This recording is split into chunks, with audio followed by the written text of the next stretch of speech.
Hello guys, तो कैसे हैं आप लोग। तो थॉर रग्नारॉक के रिलीज के साथ हमें ये पता चला कि ओडिन हमेशा से ही अच्छे राजा नहीं थे, बल्कि काफी सालों पहले वो अपनी बेटी हेला के साथ मिलकर काफी रेल्म्स को कॉन्कर करते थे और उन पर राज करते थे। लेकिन हेला के मुताबिक ओडिन ने एक बार दयालु राजा बनने का फैसला किया और वो 9 रेल्म्स पर रुक गए। लेकिन हेला 9 रेल्म्स पर नहीं रुकना चाहती थी, इसलिए ओडिन ने हेला को बंद कर दिया। तो गाइस, आज हम बात करने वाले हैं कि ओडिन ने थैनोस से भी बहुत पहले सारे इन्फिनिटी स्टोन्स को कलेक्ट किया और अपना इन्फिनिटी गॉबलेट कंप्लीट कर लिया और उसके बाद सारे इन्फिनिटी स्टोन्स को यूनिवर्स में डिस्ट्रीब्यूट कर दिया। तो गाइस, वीडियो शुरू करने से पहले अगर आपने मेरे चैनल को अभी तक सब्सक्राइब नहीं किया और आप मार्वल के फैन हैं तो मेरे चैनल को जरूर सब्सक्राइब कर लें, क्योंकि मोस्टली हम यहाँ पे मार्वल के बारे में ही बात करते हैं। तो guys, Thor the dark world में हमें ये बात पता चली कि ओडिन सारे इन्फिनिटी स्टोन्स के बारे में काफी कुछ जानते थे और इवन रियलिटी स्टोन तो उनके फादर बॉर्ड ने पोजेस भी किया था। तो इसका मतलब ये है कि ओडिन सिर्फ इन्फिनिटी स्टोन्स के बारे में जानते ही नहीं थे, बल्कि उनको ये भी पता था कि सारे इन्फिनिटी स्टोन्स कहाँ हैं। जैसा कि captain America the first Avenger movie में रेड स्कल ने हमें ये बताया।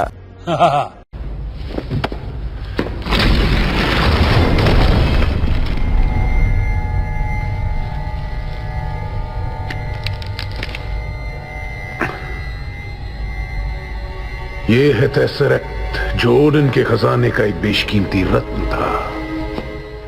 तो ये है टेसरेक्ट, जो कि ओडिन के खजाने का एक बेशकीमती रत्न था। तो गाइस, इसका मतलब ये है कि ओडिन हजारों सालों से टेसरेक्ट क्यूब के ओनर थे और टेसरेक्ट क्यूब उनके ओडिन वर्ल्ड में पड़ा था। इसके अलावा गाइस, हम लोग ये बात भी जानते हैं कि एसगार्ड हमेशा से ही खतरों से घिरा रहा। एक खतरा मेलिकिथ के वापस आने का, एक खतरा फ्रॉस्ट जायंट्स के वापस आने का और एक बहुत ही बड़ा सर्टर के आने का, जो कि रग्नारॉक करेगा। तो क्लियरली ओडिन को कुछ ना कुछ तो चाहिए था एसगार्ड को प्रोटेक्ट करने के लिए इन सारे खतरों से। इसीलिए ओडिन को सारे के सारे 6 इन्फिनिटी स्टोन्स कलेक्ट करने पड़े, ये बात सोचते हुए कि एक दिन जब 9 रेल्म्स पे खतरा आएगा तो मैं उनको प्रोटेक्ट करूंगा। तो गाइस, एमसीयू में हम लोग ये बात तो नहीं जानते कि 6 के 6 इन्फिनिटी स्टोन इनिशियली किसके पास थे या फिर वो कहां से आए, लेकिन हम लोग ऐसा गैस लगा सकते हैं कि इन्फिनिटी स्टोन्स इससे पहले बहुत ही ज्यादा पुरानी पावरफुल एंटिटीज के पास थे, जिनकी एज ऑलमोस्ट सारे इन्फिनिटी स्टोन्स के बराबर होगी। और हम उन पावरफुल बीइंग्स को मार्वल यूनिवर्स में कहते हैं सेलेस्टियल्स। और इस बात का हमें हिंट मिला था guardians of the Galaxy volume 1 movie में, जहाँ पे एक सेलेस्टियल पावर स्टोन की मदद से पूरा प्लेनेट तबाह कर देता है। तो क्लियरली अगर इस सेलेस्टियल के पास पावर स्टोन था तो बाकी सेलेस्टियल के पास और भी ज्यादा इन्फिनिटी स्टोन्स होंगे।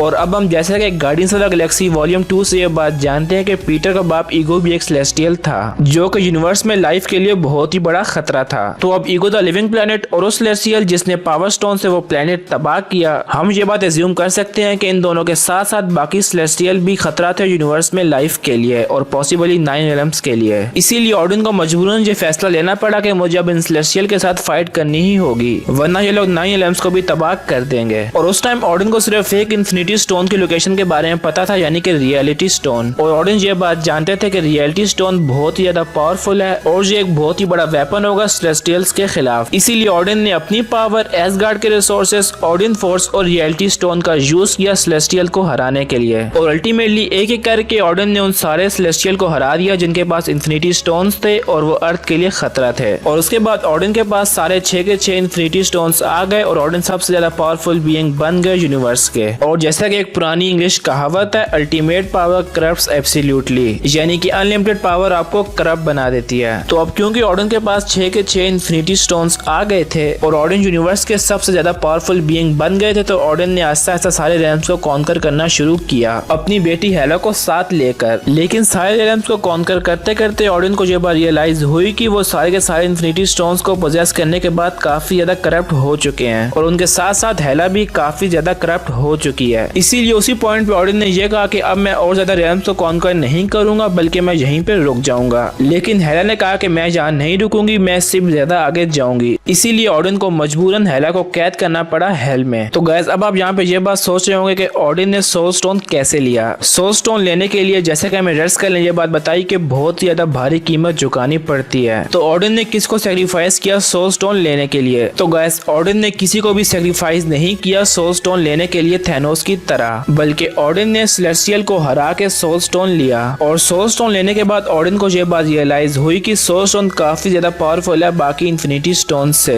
जैसा कि इन्फिनिटी वॉर में रेड स्कल ने भी हमें ये बात बताई कि सोल स्टोन की एक अलग ही जगह है बाकी इन्फिनिटी स्टोन्स में। तो ये बात ओडिन को भी रियलाइज हुई, इसीलिए ओडिन ने सोल स्टोन को एक ऐसी जगह छुपाया जहाँ पे जो भी उसे लेने जाए उसको कोई ना कोई भारी कीमत चुकानी पड़े और वो वहीं से पीछे हट जाए। लेकिन थैनोस वहीं से पीछे नहीं हटा, बल्कि थैनोस ने गमोरा को सेक्रीफाइस कर दिया सोल स्टोन लेने के लिए। ऑब्वियसली थैनोस के मुताबिक hardest choices require strongest wills. और एक और इंटरेस्टिंग बात, जो पोर्टल ओपन हुआ थैनोस के गमोरा को सेक्रीफाइस करने के बाद, वो काफी हद तक मैच करता था एसगार्ड के मैजिक से और बायफ्रॉस्ट से। और यहाँ पे हम लोग ये बात जानते हैं कि एसगार्ड का मैजिक एग्जिस्ट करता है एसगार्ड के तबाह होने के बाद भी। जैसा कि इन्फिनिटी वॉर में ही 2 बार बायफ्रॉस्ट ब्रिज यूज हुआ। एक बार हाइमडल ने यूज किया हल्क को अर्थ पे भेजने के लिए और एक बार थॉर ने यूज किया वकांडा में शानदार एंट्री के लिए। इसके अलावा गाइस, जैसा कि मैंने आपको पहले बताया कि ओडिन ने सारे इन्फिनिटी स्टोन्स को इसीलिए कलेक्ट किया था इनिशियली ताकि वो एसगार्ड को प्रोटेक्ट कर सकें बाकी खतरों से। तो ऑब्वियसली सारे इन्फिनिटी स्टोन्स को कलेक्ट करने के बाद ओडिन ने कुछ ना कुछ तो किया होगा उन स्टोन्स का एसगार्ड को प्रोटेक्ट करने के लिए। जैसा कि ओडिन ने यूज किया होगा रियलिटी स्टोन का सारे इन्फिनिटी स्टोन्स के लिए उनके कंटेनर बनाने के लिए, जैसे कि पावर स्टोन के लिए ऑर्ब का गोला, माइंड स्टोन के लिए स्केप्टर, टाइम स्टोन के लिए आई ऑफ अगामाटो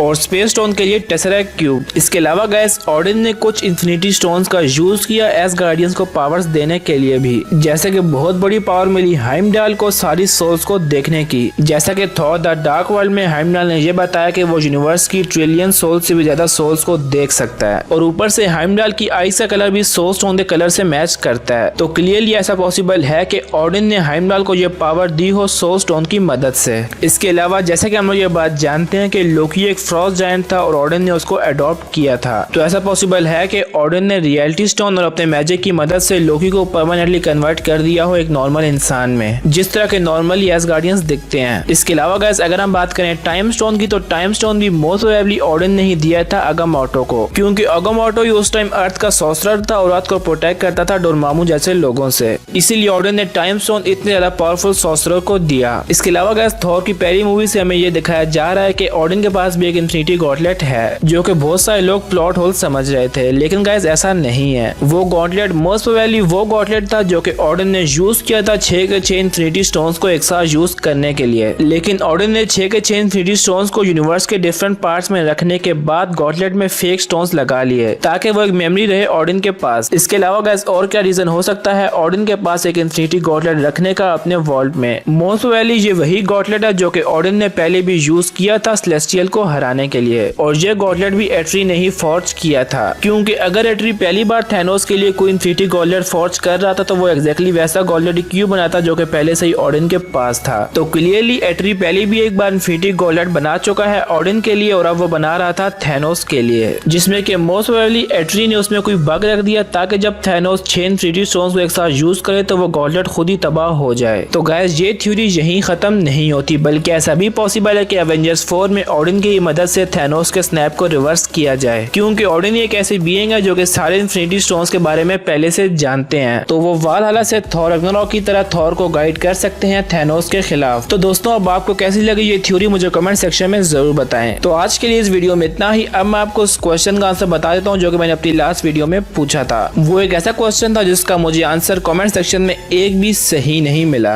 मे बी आप में से कोई उस क्वेश्चन का आंसर बाद में सही दे दे, लेकिन फिलहाल इस पॉइंट तक जब मैं वीडियो बना रहा हूँ कोई भी आंसर सही नहीं है कमेंट में। तो क्वेश्चन था ओडिन और फ्रॉस्ट जायंट्स की फाइट कहाँ हुई थी थॉर की पहली मूवी में? तो गाइस, उस जगह का नाम था टॉन्सबर्ग, नॉर्वे, 965 AD, आज से करीब 1050 साल पहले। तो गाइस, अब जो नेक्स्ट क्वेश्चन है वो है रेड स्कल को कैप्टन अमेरिका की पहली मूवी में टेसरेक्ट क्यूब कहाँ से मिला? मुझे इसका आंसर कमेंट सेक्शन में जरूर बताएं। तो दोस्तों, आज के लिए इस वीडियो में इतना ही। अगर ये वीडियो आपको पसंद आई तो उस वीडियो को लाइक करना, मेरे चैनल को सब्सक्राइब करना और साथ ही साथ बेल आइकन प्रेस करना बिल्कुल भी मत भूलें। इसके अलावा गाइस, अगर आप किसी स्पेशल टॉपिक की रिक्वेस्ट करना चाहते हैं कि मैं उस पर वीडियो बनाऊं तो मुझे कमेंट सेक्शन में जरूर बताएं। तो अब मिलते हैं आपसे अगली वीडियो में। Till then, be happy and be safe.